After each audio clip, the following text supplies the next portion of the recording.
I'm glad you actually mentioned that. How do you stay locked in, like with making sure the focus is still the focus? Because I mean, if you grow so big, people can start getting, like away from like what the actual mission is.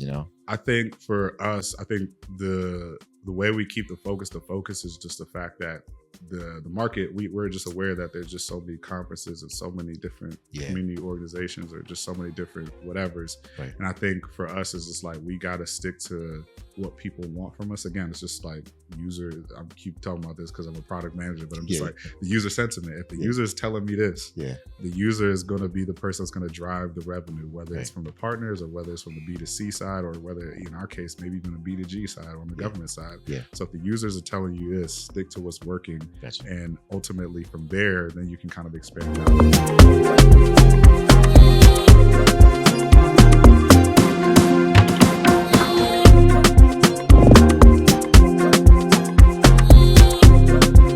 Hey, what's up, fam? This is Saul Levy, host of Happiness in Tech. We're building bridges and shaping futures in tech. On our podcast today, we got the founder of Techsgiving, Duyile. Hey, appreciate y'all for having me, man. Yes, sir. Yes, sir. Io is hosting and is the founder of like Techsgiving, which is one of the biggest platforms that for those who are looking to get into tech. It's hosted in DC. It's the 13th this year, right? It's the 10th through the 13th in Washington, DC at Nationals Park Stadium, man, the largest stadium in DC. Nice, man. I'm a DMV guy, so definitely plan on making a trip up there. Yeah, man, we're gonna have Africans in tech in there, so we're gonna talk about all the different ways that y'all showing up. But overall, we just want to make sure that the DMV community, the tech community, knows that this is a space for them, especially in these times. For government tech professionals, but just tech professionals in general as well there too. Definitely, man. So let's start with you, man. If you don't mind, just tell the people a bit about yourself, where you're from, not too technical. Yeah. Just where you're from there. Go from so I'm Duyile, Nigerian, of course, Yoruba, but by the way of DMV, Hyattsville as well there too. So I grew up in PG County, for those who are not familiar, which is right outside of DC. And from there, I kind of, had the traditional journey into tech. I started my career like many Nigerians and Africans. My mom had me working at like 14 in my uncle IT's maintenance shop, right? Nice. Yeah, man. And it was a humbling experience because I used to like to play basketball back in those days. And it was like, my mom was like, "Now you're going to spend your summers, instead of basketball camp, you're going to be going 45 minutes on the train to your uncle's IT maintenance shop." But what that taught me was just like a lot of the fundamentals in tech, just kind of seeing what the future looked like, because at that time, I think the first or second iPhone had just came out. And I was like, okay, like I'm just going to rock with this until college. So I went to Temple University. Shout out to all the Philly folks as well there too. Went to Temple University, studied computer science as well there too. And from there, I got my first job into Lockheed Martin in QA, quality assurance and testing. Nice. And I worked in Florida, Orlando, Florida as well for like my first couple of years as well there too. So that's kind of how I got in as well there too, man. That's dope. High school wise, where'd you go to high school in? So I went to Charles Herbert Flowers. So Flowers. Oh, Flowers. Okay. Yeah. CH Flowers. Yeah. I went to Magruder. Like we were nowhere near y'all in terms of sports. But. Flowers is definitely a powerhouse for sure, man. Yeah. For sure. You played all 4 years? Yeah. So no, for Flowers actually was only. There was a long story behind that, but I didn't end up playing at Flowers as well there too. Oh, okay. Gotcha. Okay. And then what do you call it? Middle school and elementary was all in DMV area? Yeah, all in the DMV area as well there too. So I did a lot of the Catholic schools. So the smaller schools, so like St. Bernard's, St. Camillus and stuff like that, Riverdale and Tacoma Park. Dope, man. Taking me back. Yeah, exactly. I'm taking me back too. I'm over here thinking like, wow, it was such a time ago, man. Yeah. You got siblings? Yeah, so I have an older brother. He's like pretty much my twin. Like we only a year apart. I got a little sister who's 4 years younger than me as well there too. So they both are both in tech in different spaces as well there too. My brother, he's in the tech consulting, and then my sister's in big tech. And she actually, fun fact, she was in tech before I was. Big tech, that is, right? Gotcha. She I brag on her all the time, but she did the Ivy League school, interned with Facebook, and just kind of just been getting to it. Excellence, bro. Yeah. That's dope. That's dope, man. Your parents, what did your parents do? So my pops, he, Nigerians, we all wear many hats, but my dad started off, he started off actually driving taxis in DMV as well too, but then he leveled up and, owns his own real estate firm as well too. That's and dope, then my man. mom, again, wearing many hats, she was in the mortgage space as well there too. Started her career as a teller at Bank of America, worked her way up as a vice president, owned her own mortgage firm. Now she's in the nonprofit space as well as works for PG County as well there too, and also as an adjunct professor. Wow, we stay. So again, many hats, bro. Many hats. My mom, like Switch ups, she wears a lot of hats, but she does a lot of impactful work for the county, but also just for Africans and Nigerians specifically as well there too. Gotcha. That's dope, man. And then you said you was working in like your uncle's shops. Yeah. Okay. When did you start that? So I started that. I started that in 2000. I want to say 2007. So 2007, yeah, man. My uncle, like, I guess my mom was just like really adamant on like all of us having a trade or just, just being involved in some sort of a skill early. Yeah. My brother was working like as soon as he was like 15 or 16, and as soon as I hit that age, my mom was like, "Okay, you need to figure something out." So. I started that about like 2007, and we would just be working on like building computers, actually seeing the hardware. Like being able to troubleshoot people's IT maintenance issues because they worked over there in Largo off of 202. Like this big like business park, you know what I'm saying? Like, So just like a lot of the local businesses that didn't have the tech acumen, like we were the people that were supposed to help them fix their IT maintenance issues as well there too. So that's dope, man. Okay, so did you enjoy the work at least? Yeah, no, it was cool, man. I think it was enjoyable because of the fact that it was like a black box that I was just kind of like uncovering, like, oh, this is this, and this is how this works, and this is how routers work, and this is how hardware works, so this is what a CPU, things of that nature as well there too. But then, like especially from like a macro view and taking a step back, it was just like the impact that it was having on these businesses. These are small businesses that all need this service, and they can't function without my uncle's maintenance shop, right? So it was just like, wow, he's good forever. Like he has like long-term business, and he's still doing it to this day as well at scale, So seeing it like from a business standpoint, but also just an impact standpoint, I was like, yeah, this is pretty dope, man. That's dope, man. And how long did you do that for? It was like 2 years, just every couple of summer. Like, so one summer, I think it was my junior year, and then my last summer, my senior year as well, there too, of high school. Okay. And then I guess during that time, did you figure that you wanted to do that long term? Yeah. I just, once I at that time, I'm starting to think about what I'm going to go to school for and stuff like that. And then I had, been exposed to a lot of people who are going to college or like, just different like guidance counselors, like, make sure, you try to get a figure for what your major is going to be. Yeah. Because you don't want to have to switch majors too much. Definitely. And then you end up spending 7 or 8 years. And no shade. Exactly. Because that's how it be. You know what I'm saying? At the end of the day. But so for me, I just kind of knew, I was like, let me stick with this. I feel like I'm good at it. And I kind of just knew that the future was kind of building towards like tech being like just embedded in everything. That's dope, bro. And then, I guess why Temple? Because I mean, I'm a Terp. So why not? So Temple specifically. So my pops actually went to Howard University. Okay. So my dad went to Howard University, and he was like he knew all the professors. Yeah. And I ended up getting into Howard, and I remember I went to Howard's like I guess for the students that say that they're in. I guess my dad was like, no, just like see if you're gonna do it. And I'm like, all right, cool, let me go. I go to the orientation or whatever. Yeah. And it's just lit. Like it's lit. Like they got the band. Lit, bro. They got the band. It's like beautiful women. Like I'm walking around the campus, and then my dad is introducing me to like his old professors and stuff like that. And I'm looking, I'm like, I'm not gonna make it here. I'm like, I'm not gonna make it here, bro. So I talked to my pops, and he respected it. I was just like, I like this environment. Howard was a city school, wasn't too far from PG County. Yeah. And Temple kind of felt like that. It's a PWI, but it also it's a very diverse school. It was a good basketball school. It was also just up like, 2 hours away. I went to LaSalle. So. Exactly. So, it wasn't too far away. And man, it was actually really good engineering schools there too. So I was just like, it was a good school, diverse, city school, wasn't too far from home. I was like, this is perfect for me, man. That's dope, bro. Okay. I mean, at least you real about it. I knew from rip, man. I'm trying to tell you that orientation, I was like, I'm not gonna make it here. It was too much fun on one afternoon, a Saturday afternoon. I'm like, let's scrap this. I gotta get out. Let's scrap this, yo. That's dope, man. So did you get a full ride to Temple, or you had to pay? Oh, I definitely had to pay. I had some grants though. I did. My mom was big on that, like, apply for these grants and stuff like that. So I definitely got some grants, but for the most part, I definitely paid as well there too. Dope. How's your experience at Temple? Man, I loved it, man. I definitely built like just first come first, like just good friends, lifelong friendships at Temple. I'm an alpha, so my frat, Pyro, shout out to those guys. I got brotherhood from there as well too. But the biggest thing is just the network of people that I have met through Temple. Like a lot of people that have come along for my journey from a career standpoint, or even the Techsgiving standpoint as well too, are people that I went to school with, or just are like extensions of people that I went to school with too. So, the biggest thing I tell people about college is just like, of course you're going to learn some principles, especially from a technical standpoint, but it's also just about the people that you meet in. Cause my mom was always big on like, you never know who's going to go where.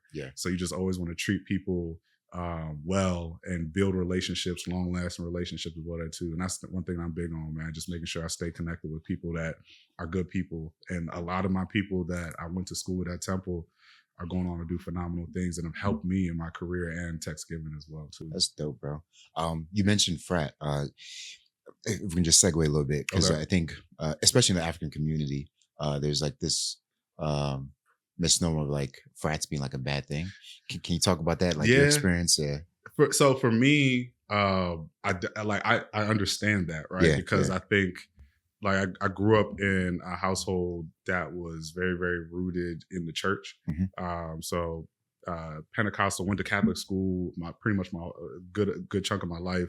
Pentecostal, RCG church. Deep in it. Exactly. So you know what comes with that as well. 100%. And your viewers they can put two and two together there too. So I don't think when I went to school, I wasn't like, I'm going to join a frat. Right. I think for me, it was just like the people that were in Alpha Phi Alpha or Pyro. It was just like, these are people that are on their stuff. They have fun. We getting the girls, like it's a fun like experience, but it's also a brotherhood as well there too. So just like, these are people that are like me, so why not, so it just kind of came like that. And I think my mom, I thought at first, I didn't tell her for a while that I was in a frat. I don't know how she found out. I think one of my siblings told her, and I thought she was going to feel away. But my mom is one of those like moms who tries to be fake hip. So she was like, you're in a fraternity? That's like a business frat, right? So you have a network of people. I'm so proud of you. So it's like, she didn't take it the way I was initially thinking that she would take it. And, to this day, she thinks I'm a Kappa because of my cousin, Shulu. So she thinks I'm a Kappa mom, I'm an Alpha. But nonetheless, it was something I was actually embraced as well there too, shockingly as well. Dope, man. From a networking standpoint, do you get sort of like help with that in terms of like jobs and all that? I mean, just thinking about, I'm trying to think of, it's too many ways that the fraternity or the school I went to has helped me in my career or just my life as well there too, man. Fun fact, I literally, as I just got back, I was in Maryland because I was home for like 3 different weddings for my frat brothers as well there too. But yeah, man, I just thinking about, so one thing that we used to do in my school was we had this day called Ice Cold Tuesdays where we as alphas had to just dress up on Tuesdays, right? So I would naturally be dressed up going through campus, and we just so happened to have a career fair on campus. I didn't prep for it and nothing, but I was already walking there suited up. Ended up meeting a recruiter from Lockheed Martin there, which is where I ended up getting my first job out of school as well there too. So it was just like intangible things of just being prepared as well there too. And then of course like the network of having some fraternity brothers that worked at these big companies like the Microsofts that ended up kind of referring me as well there too. So yeah man, it's definitely just it pays dividends in a sense as well there too. That's awesome, bro. Okay, so let's pivot back because you got a really interesting story, bro. So the QA piece, like, did you always think about doing QA initially, or like? No. So when I came out, I wanted to, like, in a perfect world, I wanted to be like project or like business analyst back then. I feel like business analyst isn't like the role it used to be back then. I graduated in about 2015, so but that was the role I wanted to get into. But at the same time, I knew like. I was like, okay, I need to kind of get my foot in entry level. Luckily, at this time in the juncture of tech, that was when there were so many jobs and not as much people who had the talent. So I Yep. knew I wanted to go with the big company. I had some opportunities to do BA for different companies, like systems engineering for different companies. Nice. But then I talked to some of my aunts, and they were like, out of all the companies, I had a lot of job offers coming out of school, but they were like, out of all the companies that when you put this on your resume, and the rank it's going to give you, you should probably go with this one. And then they were like, I wanted to stay in Philly. I was just like, man, I'm starting to build my roots here. And they were like, nah, you're, at this time, I'm 22, 23 years old. They're like, you need to go to Orlando. So that's kind of when I did it. And actually, fun fact about that role, I ended up getting into an engineering leadership development program through that. So I'm not sure if you're familiar with that.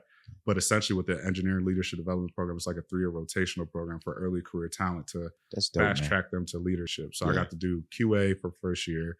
Then I did systems engineering. And then I actually ended up doing project engineering my last year. So I still ended up doing that. And they paid for my master's as well. That's dope, so bro. You mentioned you went to LaSalle. Yeah, I did for a stint. So I didn't do like the 7-year college route, but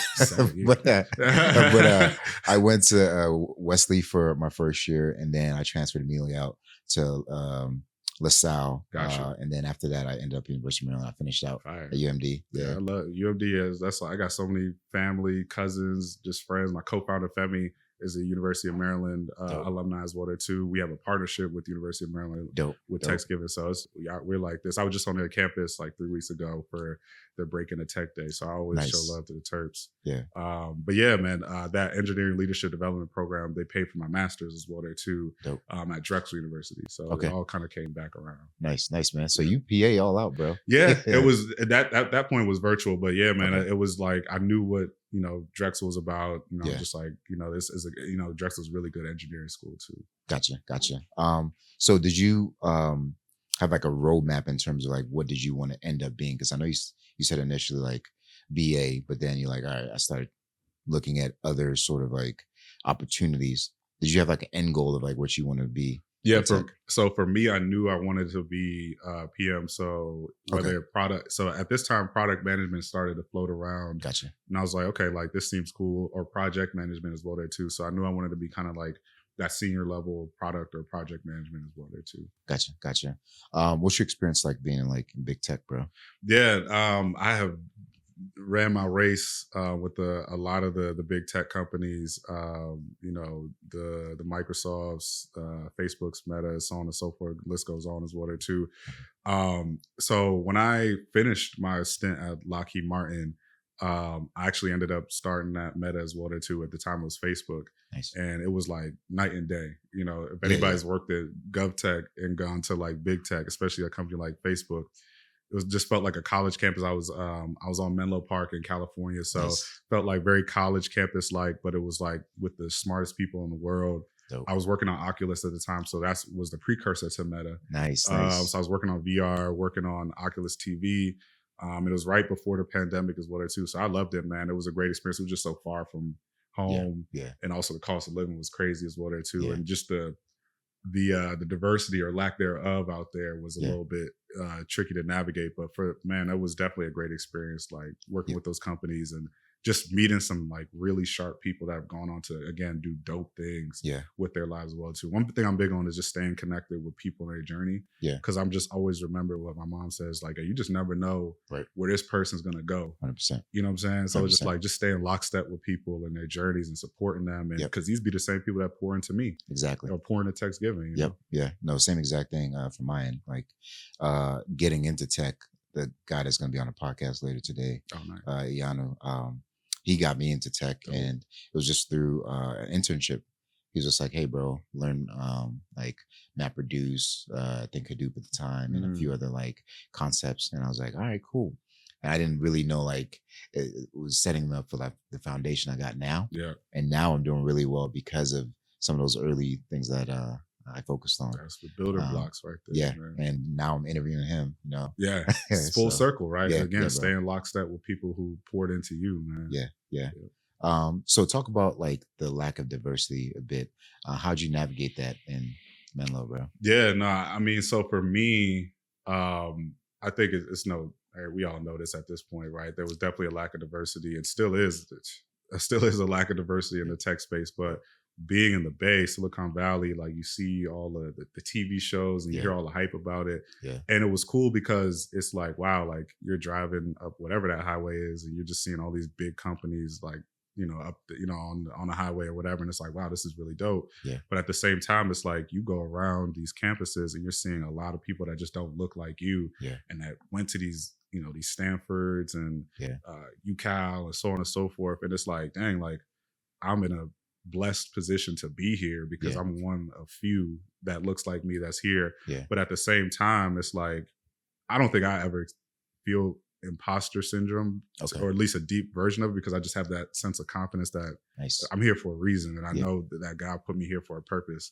So if I'm here, I'm a step. You know what I'm saying? So dope. I never felt like that, but at the same time, that was around the same time. I was like, yo, I got to do something to help more people that look like me get into spaces like this, and that's really why when I started Techsgiving, when I started at Facebook, I started Techsgiving as well there too. That's dope, bro. And it was just like, yo, whatever I'm learning here and the skills that I'm developing here, what if I could apply that and build something of my own, so that way people that look like me or just people that just don't have the same chances as the guys that I'm working with to get those same chances and build my own thing, right? Because I'm at this point, I'm being in the space for so long, and with the ELDP program before that, I'm connected with leaders face to face. So I'm not, I'm still kind of entry level, but at the same time, I'm like getting a fast track to leadership. So I know the games that they're playing.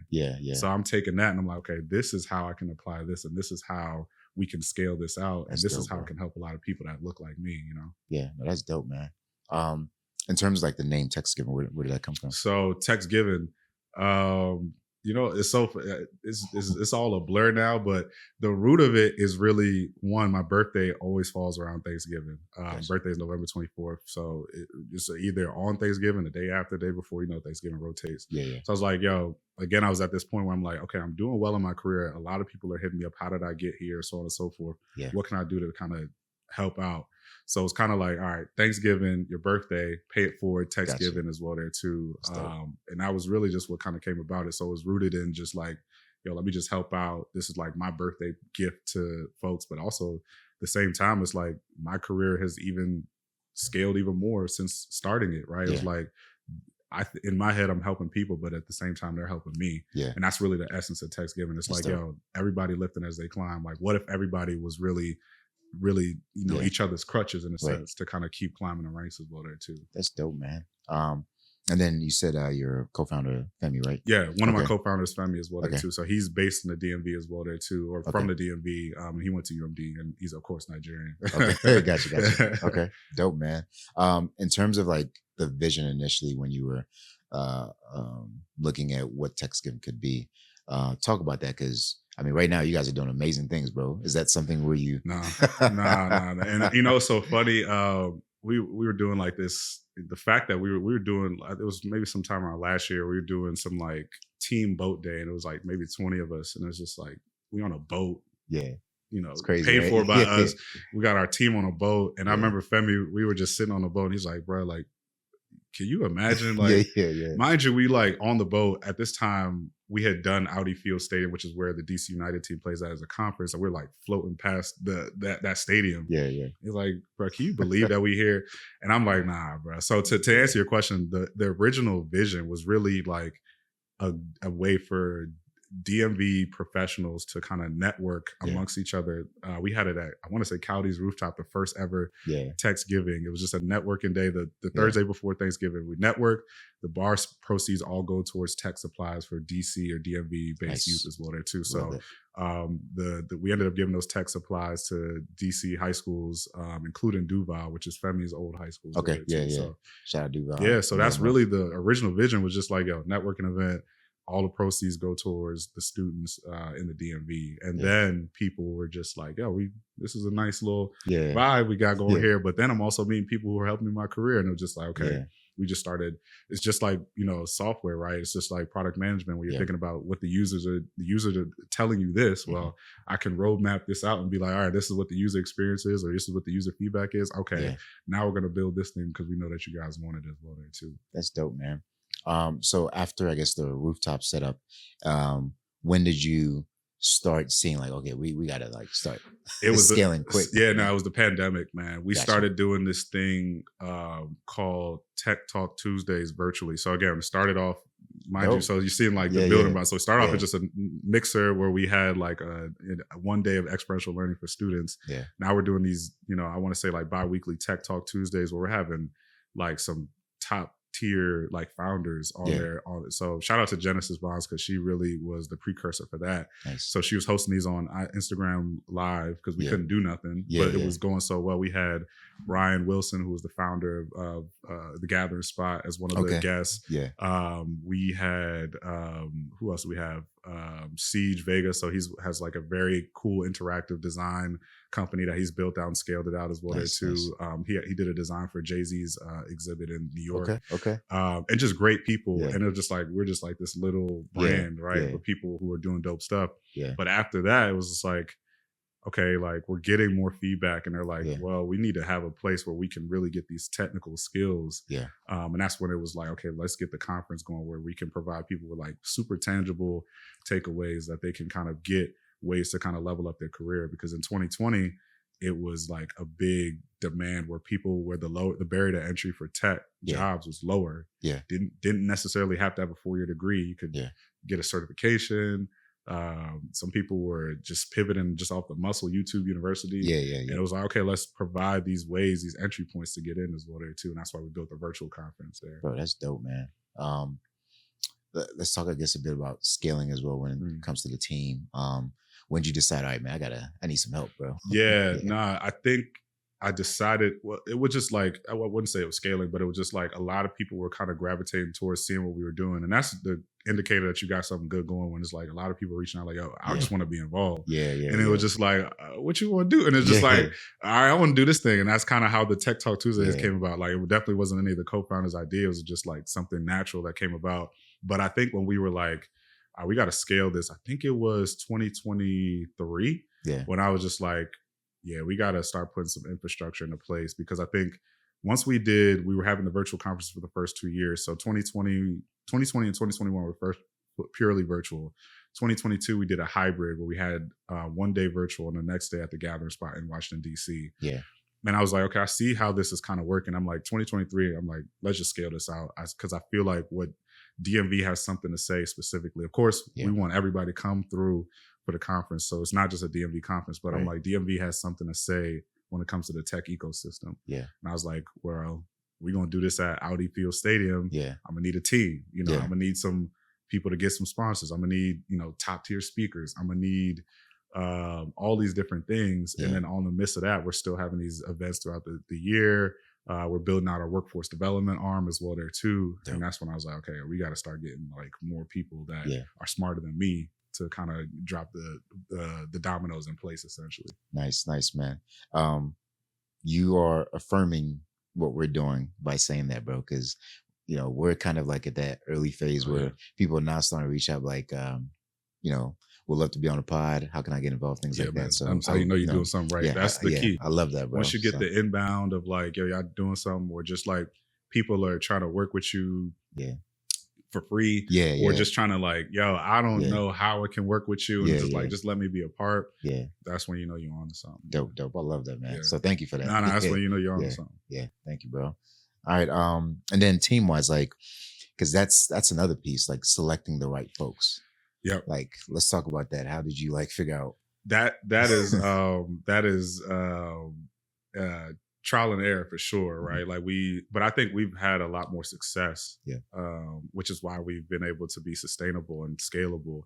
But the team, I think for me, the biggest things that make up the perfect or the best person for the team definitely have to be mission aligned and like culture aligned as well there too. So what I mean by that is like, you have to be bought into this mission of really trying to mobilize the careers of tech talent or tech entrepreneurs, right? Because if you're not, then this is like a lot of like heavy work that can be daunting at some times as well there too. So I think that's a big thing. I think the second thing is like somebody who is like a very skilled person who has the background to show like, hey, I'm doing this for my day job. It's like, okay, like this is something that I know I can give you guys some of my expertise. So it's experts, people that are passionate as well there too. And I think a nice to have is when you have the people who are also on your team, but are also the people that are galvanizing other people to learn more about you. Yeah. Yeah. That's the key. That's like dope. even bigger, because like you're getting the work, Yeah. but then you're also getting the people who are helping market for you as well there too. Yeah. So it's like you're killing two birds with one stone right there. Once you start to get that, then you're starting to cook with grease, and then you can really scale as well there too. But also on top of the team is just Africans in Tech podcast will be remiss if we don't talk about like infrastructure, automation, having tools in place to make sure that things are scalable, which I think not saying we're perfect at it, but I think that's something that we're still striving towards as well there too. Putting in the right tools, the right infrastructure, to make sure that it's not just all on the team, but some things that you could just scale out and automate as well there too. Dope. I'm glad you mentioned that, because we just implemented some NA agents for some of our workflows and stuff like that. And then Wix, for those, I know there's shade on Wix and all that, but Wix has workflows. Like Wix has some general workflows you can build in. They use, I think, one of those backend systems as well. So we're using a lot of Airtable. Nice. We've Salesforce backend as well there too. I think even on the marketing side of things, like ManyChat, which is like for automations as well there too. Gumroad to kind of like have sticky leads as well there too. Dope. Webflow for the website and things of that nature as well there too. So yeah, it's a lot of different things and tools that we're using to make sure, obviously, of course, all the different AI tools as well there too. So of course, ChatGPT, Gemini, I'd be remiss if I didn't talk about that, but also Zapier as well there too. Nice. So a lot of those tools that kind of just make things a little bit easier, especially for me, because I still get my hands dirty with things and just like, all right, I got to start using things to make me more efficient. Yeah. No, same here. Like I think I built all of our automations right now, but I do want to get to a point where the team can, do their own thing. Yeah. And I think that's kind of why I'm leading with a lot of these questions, because it's important when you're building something that you add the right people, but then you also empower them so that they can be able to buy back time. Yeah. Because that's, from our standpoint, which is another question I was going to ask you, like, how were you managing your time from like work and then also building Techsgiving as well? Yeah, no, I mean, time management, I'm super rigid on my schedule, man. Like I'm very schedule driven. Even with you, I'm texting you before this. I'm like, all right, I need to get here at this time, because I'm like, all right, bet, because I'm planning my day, I'm planning to jog, so on and so forth. So I'm just very schedule driven. Like I have time blocks for when I, need to obviously work, but then also have time blocks for when it's like, all right, Techsgiving work, time blocks for family time. Like I told you, man, I just turned a father over 5 months ago. Congrats again, bro. Thank you, bro. It's a blessing. So just even the time that I spend with my son, as well. Shout out to the grandparents because they're watching this weekend. But nonetheless, it's just like being super schedule driven as well there too. That's like the biggest thing. Just having my time, like knowing what I'm gonna do from a macro view. Like I know my schedule from like until the end of this month. I know what's happening, to be honest, man. So I think that's the biggest thing. No, that's awesome, man. And make sure you get your sleep too, man. Oh yeah. You can't sacrifice time for health. That's a big thing, especially as you're like building something. Your health matters ultimately the most, right? A lot of people build things, but they don't tell you like how it's like your thing is scaling, but your actual body or your health is deteriorating. So you can't come and kill yourself. Bro. No, that's 100% true. Shout out to wifey. My wife always keeps me locked in. Like, did you rest? Yeah, man. I don't play with my sleep, man. Yeah, that's good, man. Let's talk a bit about the continent. So you got a lot of Africans on the squad. Are you guys doing anything back home? Yeah. So, what's so funny, again, I definitely didn't mention this. So we started off when we started Techsgiving, some of those supplies that we ended up raising the funds for went to local schools in DMV. Nice. Then we also brought them over to Nigeria too. So dope, bro. Yeah, so I brought them over to Ondo State. So that was our thing early on when we were going back every December, of course. That's December as well too. So it just worked out well, right? Thanksgiving, Techsgiving, December. We do it. We do it on the continent. So that was our thing as well there too. Shout out to Microsoft. They actually ended up donating some tablets. One time when we went to Ghana, I want to say 2021 or 2022. So overall, man, we're really, really focused on making sure like we pay it forward not only in the States but also on the continent. But at the same time, we're also trying to make sure that we enable people not only in the States but in the continent to get the skills as well there too. So our summit, our conference, is virtual, really primarily, of course, for everybody to watch, but really because we know that there's a lot of people from the continent that want to tune in. Yeah. So our largest audience is virtually Nigeria, Ghana. Dope. So they're always tuned in as well there too, man. That's so awesome, man. that's fire as well there too, man. Yeah. No, that's awesome. And then now, do you guys still have like a recurring program where you guys do send stuff back home as well? Yeah, so we're trying to streamline that as well there too. So we I'm not gonna lie, we skipped a year last year just because of just like trying to figure things out as well there too. But for the last, I want to say 4 out of the last 6 years, we've done something on the continent as well there too, man. Gotcha. And also, even people from the continent come to Techsgiving, which is crazy. Okay. So they send us emails on visas, and every time somebody sends me an email like, "Yo, this person requesting a visa," we got to get people visas to come to the conferences too. So that's big, it's bro. And again, another indicator like, yeah, we doing something right. That's people big. are requesting visas from us to come to the conference. It's a beautiful thing, man. That's big, bro. So numbers wise, how many people would you say like attend both in person and then virtually? So citywide plus virtual is about 7,000. Yeah. So citywide meaning like we have a ton of different events that come to the that are surrounding the conference, as well as the actual conference, and then of course virtually. So it's about 7,000. Bro, that's awesome, man. Yeah. That's crazy. And you started on a rooftop, and now you got it's a rooftop for maybe less than 100 people, more or less. Yeah. And it's just crazy. It's just, again, like I said, when I think about how this has grown, it's just like super organic. It wasn't like this is what it's going to be. It was really just people demanded, right? We could just start to take in the user sentiment of what the needs are of the people. Yeah. And we just kind of scaled it out from there. Gotcha. Talk about, I guess, some of the challenges, like from that standpoint, because I know we talk about the good, but I think there's a lot of different challenges. I think there's the challenge. There's a lot of challenges. There's a lot of challenges. Too many. So I think the biggest challenges are once you reach a point where you're at an inflection point for any business or a brand or company, you hit a point where you're like, there's no turning back to just like the calm, steady. I won't say small, but just like kind of stable. It's like you kind of have to hit this point where you're scaling and you go to that growth point. So with scaling and growth, there's always growing pains as well there too, right?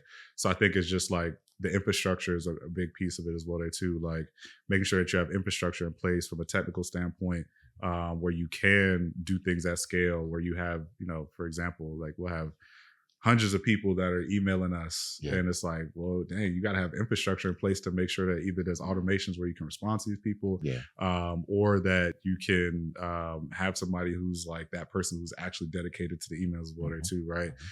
So those are things that you think about with growing pains as well there too.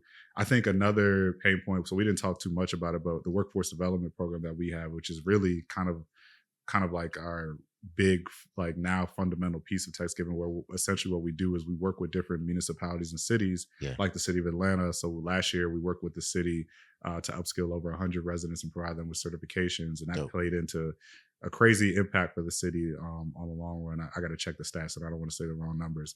But I say that all to say is like building out this workforce development program, having the right teachers, having the software systems in place from an ed tech standpoint, to make sure that that's up and running as well there too.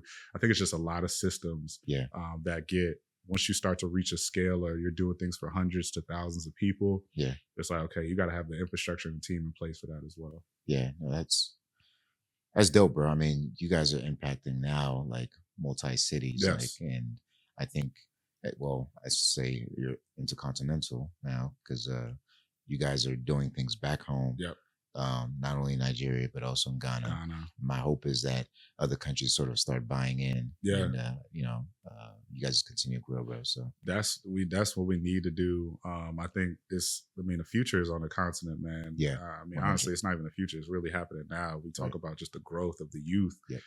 We know, like, that's something that's always top of the mind for me. Is like, we know that there has to be an even deeper synergy with the continent as well there too. So, but of course, everything on God's time and one step at a time as well there too.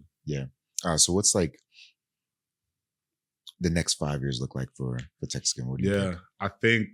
I think the three things that I would say that come to my mind are definitely, again, continue to scale the conference. I think that's kind of like we're at that stage where it's like, okay, now we want to get to that point where Techsgiving conference is like the in-demand conference to go when you're trying to mobilize your career, right? From a technical standpoint or an entrepreneur standpoint too. So I think that's one big piece of it. Two, I think it's the workforce development piece as well there too. We're at a big point where now jobs are starting to revert back to in-person. So this is a pivotal point now as opposed to 5 years ago where you can work from anywhere. It's not happening at the same rate anymore. And a lot of cities are using this as an optimal chance to kind of upskill their cities. And we want to be the people that people go to. And it's like, you know what? I got thousands of residents and we got jobs that need to be occupied by these residents. Well, we want you to call Techsgiving to upskill these residents. So that way you have the jobs and you have the demand to be able to fill those jobs as well there too. And I think the last thing as well there too is building out the technical infrastructure to be able to do this at scale, right? Not always having to deploy dozens of people to each city to do this as well too, but how can we build out a self-service system so that way cities can, essentially use our platform to upskill their residents on demand as well there too. So I think those are what the next 5 years look like as well. That's dope, man. So for this year, December 10th through 13th, correct? Yes. If somebody's going to Techsgiving for the first time, what should they expect, bro? I think so. Techsgiving, I think when people always talk about Techsgiving, what differentiates it from other conferences is like our tagline that we never really say is that you're going to leave here with something, right? Like we want to make sure this is the most tangible conference that you can attend, right? Like even last year, I was sitting in there, we had Baron Davis and, some other great speakers speaking last year. Nice. And I was just sitting in there, I'm just taking notes because I'm learning too. And I think the conference is really like more along the line of like an accountability kind of like, yo, you here? Like you tapped in? You got the mentor mentee section where you can connect with. I don't know when this is coming out, so I'm like, I don't know what information I can say and what I can't. But I mean, whatever. It's all good. I'm just gonna say it. So like, you got the speed mentor, mentee matching section where you can connect with potential mentors from Salesforce and mentors from Amazon as well there too, right? So it's like you can get a certification on demand, courtesy of Google as well there too. AI certifications as well there too, right? You have a pitch competition where you can get $10,000 as well there too. And we're also doing pitches for students as well there too. Awesome, so even if you're a college student, you can win up to $5,000, right? And of course, you got your in-demand technical workshops as well there too, different demos. So I think it's really, really just focused on tangibility, you getting something out of it as well. You're gonna have of course, companies that are gonna be there. Last year we did on-site interviews and hiring as well there too. So that was something that was really, really great. We got 30 people's jobs at Central Federal Services last year as well there too. That's awesome. So it's just tangibility is what we focus on. And of course, man, it was still gonna be a good time though, too. Man. We're gonna have a good time, but that's always second. You get the work done, you handle your business, then you come enjoy the night. It's DC, so it's DC, man. I mean, DC and Atlanta in my mind are 1 and 2 when it comes to nightlife, right? So we're gonna have a good time all of the evenings as well there too. But we're gonna make sure that we are doing what we need to do in the day for sure. I'm glad you actually mentioned that. How do you stay locked in, like with making sure the focus is still the focus? Because I mean, if you grow so big, people can start getting, like away from like what the actual mission is, I think for us, the way we keep the focus is just the fact that the market, we're just aware that there's just so many conferences and so many different community organizations or just so many different whatevers. Right. And I think for us, it's just like, we got to stick to what people want from us. Again, it's just like I keep talking about this because I'm a product manager, but I'm just like the user sentiment. If the user is telling me this, the user is going to be the person that's going to drive the revenue, whether it's from the partners or whether it's from the B2C side or whether in our case, maybe even the B2G side on the government side. So if the users are telling you this, stick to what's working.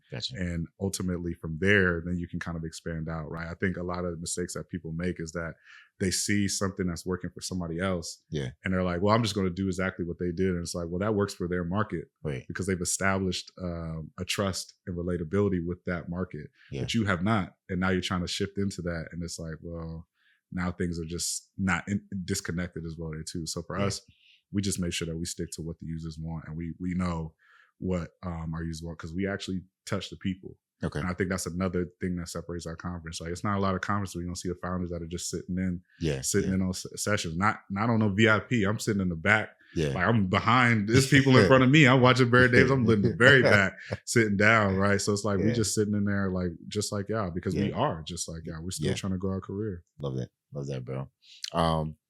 It's you don't have to answer this if you don't want, but have you thought about exiting? I mean, transparently, just because I'm in a different phase of my life now, having this kid, like, you know, having your first kid, you just start to think about like what the next phase of your life looks like, man. I think last year I definitely, or maybe 2 years ago, I definitely would just like, this is it. Yeah. But I think now I'm in a space where it's like, you know, what does like my personal future look like from a career standpoint, entrepreneurial standpoint, and just like me as a family man standpoint. So I think that all comes into play. Not saying that I don't plan on exiting anytime soon, but I do think about what does Techsgiving look like with me not necessarily as involved.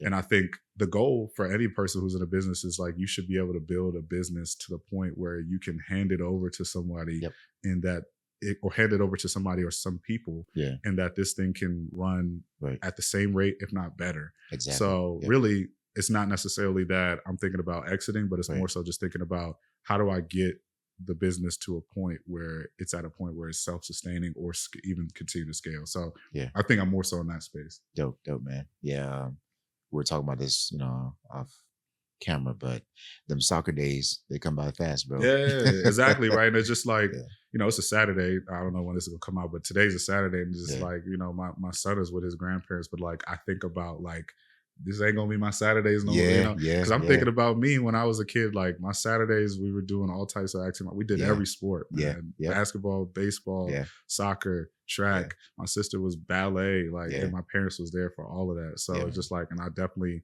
that's the fun part of being a parent. And I don't want to miss that. The diapers is the tough part, even though I'm doing that. But that's the fun part that I don't plan on missing that. Gotcha. So let's close with this then. So we talked about what the next 5 years or so looks like for Techsgiving, for IO. What does that look like, man? Yeah, that's a really good question, man. And I feel like, I think for me, one is just continuing to learn. You know, tech is changing so fast, bro. So it's like, even 5 years, who knows what the next big thing in tech is going to look like? You know, it could be AI today, but you know, 5 years it could be quantum or something like that. So I think for me, it's just being an avid learner, never being too far away from, you know, tech in a sense of like the new innovations that are in the space. So being an avid learner. Two, just thinking about, you know, what the next endeavors from a entrepreneurial standpoint look like. Both of my parents have been entrepreneurs, serial entrepreneurs at some scale as well there too. So I'm always thinking about what's the next thing I'm gonna build, or things well there too. So probably will be in the ed tech space or something like that. Gotcha. And then I think for me, it's just like, you know, family. You know, thinking about you know, maybe having some more kids or something like that. And you're saying 5 years, I definitely hope to have at least maybe 1 or 2 more by then. But that's probably it. But yeah, and I think, you know, ultimately, man, it's just like still just being like an advocate for community in some fashion or form, right? I think for me, the biggest thing is just like, I don't ever want to be out of touch with the people that, you know, have kind of helped me get to this point. Because like I said, like I've been mentioning, it's like relationships go further than money. 100%. You know, and a lot of the reason why I'm at the point, whether Techsgiving or my career, is because of the relationships that I have just like been invested in, and people have invested in me. So wherever I go in my life, it's always going to be just really rooted in building those relationships and staying connected with the community. Because again, it's going to be some people that go to Techsgiving for the first time, and they're going to be, you know, the next director, VP, C-suite, or they're going to be the next, you know, founder of, you know, a multi-million-dollar or billion-dollar company. And they're going to, you know, I want to be, selfishly, I want to be a part of that story. You know what I'm saying? Because I think that's really the dope thing about, you know, just being really, really invested in your community and building those relationships. Well, that's awesome, man. Yeah, I love the fact that you always go back to sort of like what your mom told you, like just kind of being locked in. Yeah, man. If anybody knows my mom, she's someone who's very like, everybody knows her. She shows up for everybody, and I, you know, I just try to. I'm not as good as her, but I try to be 10% of as good as how she shows up for people. You know. I mean, you've done some amazing things. Yeah. I'll say that, bro. So kudos to you, man. You've done some Trying out really here, good man. things. Same to you, Yeah. man. Same to Thank you, you. man. Thank you. It's an honor to be on this platform as well, Oh, too, thank man. you, bro. And I'm excited. Appreciate it. Again, same with you. I'm excited to see in a year and 5 years, this is going to be out of here, but even a year, I'm just excited to see like how big this is going to get. You know what I'm saying? Thank you. Might be who knows, African EYL, man. That's the hope, bro. So folks wanted to get in touch with you about, Techsgiving or just find out more about you. What's the best way, bro? Best way, Techsgiving on all platforms. What until you see he got the merch going on. Techsgiving, so you can Techsgiving on all platforms, Instagram, LinkedIn, Twitter, everything. If you want to contact us through email is info@techsgiving.org. Our website is techsgiving.co. And yeah, man, just follow us on socials, and we hope to see y'all in December. And we just hope to make sure y'all stay connected throughout the journey. Awesome, man. Yeah, we'll have Techsgiving socials wherever you're watching this, whether it's you listen on Spotify, a podcast, or YouTube, Instagram, TikTok. We'll have their information.